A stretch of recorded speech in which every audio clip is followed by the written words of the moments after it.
Good morning. My name is Jonathan Hawley. I'm the interim procurement manager here for Durham County, and we're here to talk about the third-party program administrator for the COD Thrives RFP for the guaranteed income. And so, welcome, and we'll go through the agenda. And so, the agenda will be the purpose. We'll talk about the background. Well, Ms. Smith will talk about the background, um, program information about the scope of work, the award breakdown, the selection criteria, the timeline of the overall project. We'll talk about procurement requirements at the end, and at the very end, we'll have questions.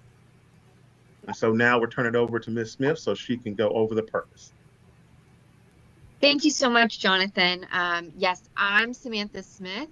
I am a management analyst here at Durham County, and I am the program manager for Durham County's new guaranteed income program, DCo Thrives. So just to set the purpose for those watching this recording later, the purpose of DCo Thrives, the new guaranteed income program, is here, and it's to provide cash assistance or guaranteed income to help low-income families in Durham go from surviving to thriving. Additionally, the way this program is designed, there's a comparison element, and that will help us determine the effectiveness of cash assistance in helping Durham families thrive. And this RFP is specifically for selecting a third-party program administrator for the DCo Thrives program, and that is the purpose of this RFP that we're talking about today. And we're going to learn more about the specifics of the program as we go on in the presentation. So we'll get into that now. So DCo Thrives is, like I said, the guaranteed income program from Durham County. You may have heard about Durham doing guaranteed income before. The city previously had a guaranteed income program, and there was also an independent program, but this is the first one from the county. So this program targets low-income families in Durham with at least one child under the age of 18. A little background on how it got started is the Board of County Commissioners in Durham unanimously approved $1.69 million in ARPA funding for the DCo Thrives program in August of 2023. And this RFP contract is for $1.575 million in ARPA funding, and there is going to be a more specific breakdown of how that 1.575 will be used later on in this presentation. So more info about how the program works. There will be 125 applicants randomly selected to be in the treatment group who receive the guaranteed income cash assistance payments. And there will also be 125 applicants randomly selected to be in the comparison group, and they will not receive the guaranteed income payments. The guaranteed income for the treatment group is $750 a month. And this is a one-year pilot program, so that will be for 12 months. We are hopeful that this will be renewed for a second year, but right now it is a 12-month program. Both the 125 in the treatment group receiving the stipend and the 125 participants in the comparison group will be offered the opportunity to participate in research surveys and be compensated $100 a month if surveys, and having those surveys from both the stipend recipient group and the comparison group will really help us determine what impact this guaranteed income had on those who received it. So now we're going to move into the scope of work. A note I have at the top of each of the scope of work slides is that more information on the specifics of the scope of work are available on pages 15 to 18 of the RFP. So this is a brief overview, but more detail is provided on pages 15 to 18 of that RFP. So for the third-party administrator, we expect the scope of work to include attending post-award kickoff meetings. That'll just be more discussing the program, establishing some schedules and things like that. Another part of the scope of work is attending trainings required by collaborating organizations. We do currently have a technical assistance provider that is Counties for Guaranteed Income, and they offer a lot of helpful expertise and will be providing that expertise both to the county as well as whoever is selected to carry out this scope of work as third-party program administrator. We are also very likely going to be partnering with a researcher. And so collaboration between the researcher, the county, the third party program administrator, and the technical assistance provider is going to be really key in making this program successful. So the program administrator will be expected to attend these trainings as required by the various partners. Additionally, because we have, so many partners, it's key that the program administrator track and communicate progress towards goals. This includes progress on outreach. This is progress on survey completion rates, retention, things like that. Another large part of the scope of work is going to be developing a branding strategy and outreach plan.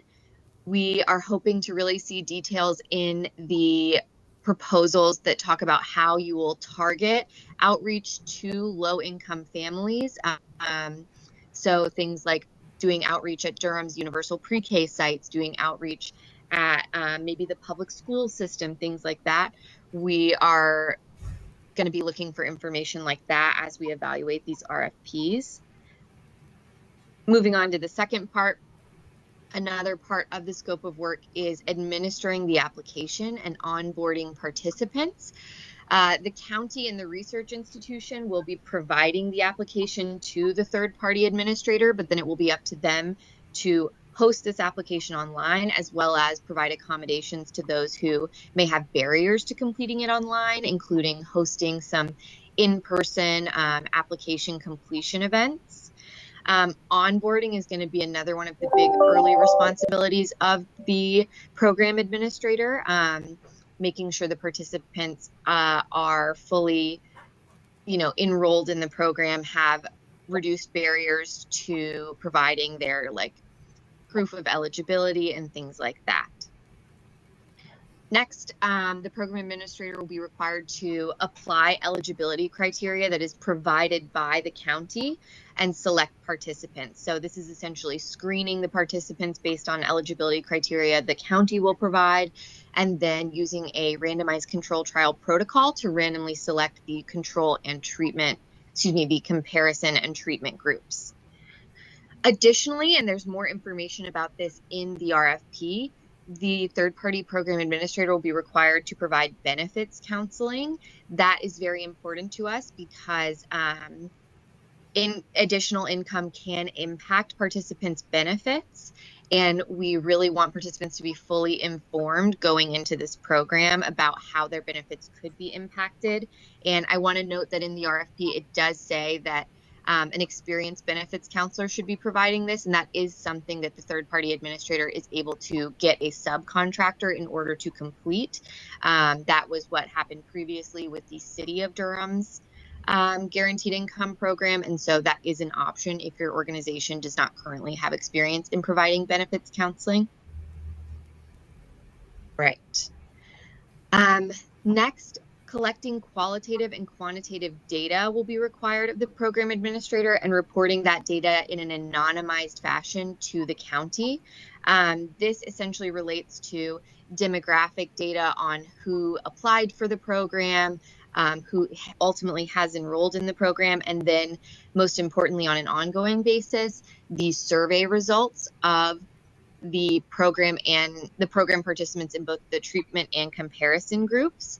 It's also very important that the data is only given to the county in an anonymized fashion because we want to make sure that we're protecting the program participants' privacy, and the county can be subject to things like FOIA requests. So we need that data to be anonymized so we're not subject to revealing program participant identities and make sure we're protecting their privacy. Additionally, creating and implementing a storytelling strategy about the impact of guaranteed income will be included in the scope of work. We will receive some narrative change guidance from technical assistance providers. So the third-party program administrator can expect to be collaborating with the technical assistance provider as well as Durham County's Public Information Office on this, but it is an expected activity of the program administrator. And then this is sort of the most detail intensive part that I'll get into today. Distributing payments and incentives to participants will be part of the monthly required scope of work for our program administrator. And there's more information on the next slide here. So as I said before, stipends of $750 a month, that is the cash assistance guaranteed income, will need to be distributed to the 125 treatment group participants.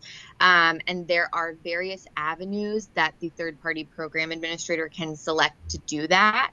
And one thing that's important about distributing this is we do require that the way participants spend their $750 be tracked. And there are various, card companies and nonprofits and programs that do offer that tracking, and also offer these payments to easily be given to those without bank accounts, those without social security numbers, or ITIN. ITINs.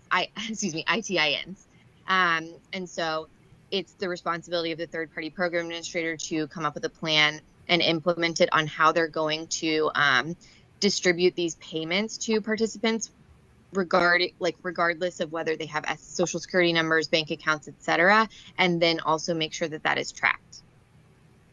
Additionally, the program administrator will be distributing the $100 a month survey incentive. So tracking whether an individual completed the survey and then distributing that to them. There is best practice guidance on that from our technical assistance provider and just generally out there on how to distribute that, but it is crucial that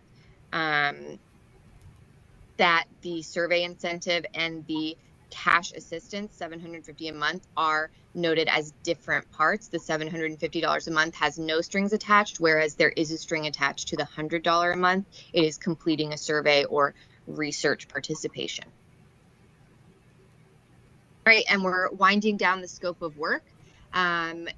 The program administrator will be generally managing the DCo Thrives program. You'll be doing the day-to-day operation, and you'll be the main liaison between the county, technical assistance provider, our potential research partner, and participants.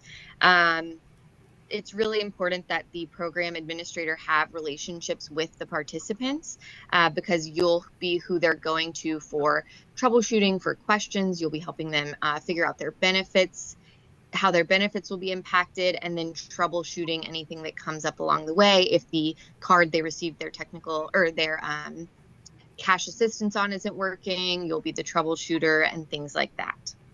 Additionally, you'll be required to submit quarterly reporting of spending to date. So I know that that was a lot of information on the scope of work. Here is a breakdown of how the 1.575 million is to be allocated by the program administrator. So the bulk of it is going towards the $750 a month stipends. That is $1,125,000, and that is just $750 a month for 125 participants over that 12-month period. Additionally, $300,000 is set aside for survey incentives. So distributing $100 a month to up to 250 participants based on how many of them complete the survey for 12 months. And then $150,000 is set aside for program administration for the third-party program administrator.